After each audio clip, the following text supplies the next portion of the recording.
નમસ્કાર મિત્રો, મારી યુટ્યુબ ચેનલ પર આપનું હાર્દિક સ્વાગત છે। આજના તાજા સમાચાર। મમ્મી, મને માફ કરજે, મારાથી ભૂલથી મોબાઈલ પડી ગયો એવું લખી સુરતમાં 12 વર્ષની બાળકીએ કર્યો આપઘાતનો પ્રયાસ। લગ્નનો આવ્યો કરુણ અંત, પરિવારે જીવતી પુત્રી માટે શોકપત્ર છાપ્યું અને પીડાદાન કર્યું। પંચાયતના સરપંચ પિતા 20,000ની લાંચ લેતા ઝડપાયો। પીએમ આવાસ યોજનાના હપ્તા માટે માંગી લાંચ સાથે રીલ બનાવનાર 4 યુવકોને પોલીસે કાયદાનું ભાન કરાવ્યું। વિધાનસભા ગૃહની કાર્યવાહીને નિહાળવા માટે ખ્યાતનામ કલાકારોને બોલાવવામાં આવ્યા હતા, જેમાં ઠાકોર સમાજના કોઈ કલાકારોને ન બોલાવવા અંગે કલાકાર વિક્રમ ઠાકોરે નારાજગી વ્યક્ત કરી છે। આ અંગે મંત્રી ઋષિકેશ પટેલે કહ્યું, આ કોઈ વ્યક્તિ વિશેષ કે કોઈ જાતિ વિશેષ કાર્યક્રમ ન હતો। અચાનક કરાયેલા આયોજનના લીધે ભૂલાઈ ગયા હશો।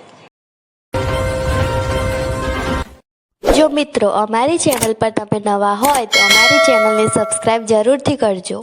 હવામાન વિભાગે ગરમીને લઈ મોટી આગાહી કરી છે, જેમાં જણાવવામાં આવ્યું છે કે માર્ચ મહિનામાં 2025માં રાજ્યમાં લઘુત્તમ અને મહત્તમ તાપમાન સામાન્યથી ઊંચે રહેશે તથા હીટવેવના દિવસોની સંખ્યામાં પણ વધારો થવાની સંભાવના દર્શાવવામાં આવી છે।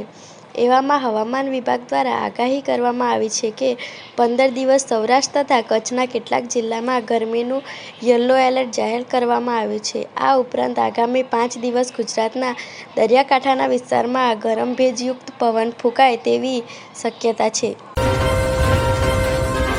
સત્રના બીજા તબક્કાના 5મા દિવસે મંગળવારે 18 માર્ચ 2025ના રોજ વડાપ્રધાન નરેન્દ્ર મોદીએ સંસદમાં મહાકુંભ વિશે સંબોધન કર્યું। તેમણે કહ્યું કે મહાકુંભમાંથી એકતાનું અમૃત નીકળ્યું છે, જે દેશની સામૂહિક ચેતના અને તાકાતને દર્શાવે છે। મોદીએ ઉલ્લેખ કર્યો કે ગયા વર્ષે રામ મંદિરની પ્રાણ પ્રતિષ્ઠા અને આ વર્ષે મહાકુંભનું આયોજન દેશને આગામી 1000 વર્ષ માટે તૈયાર કરી રહ્યું છે।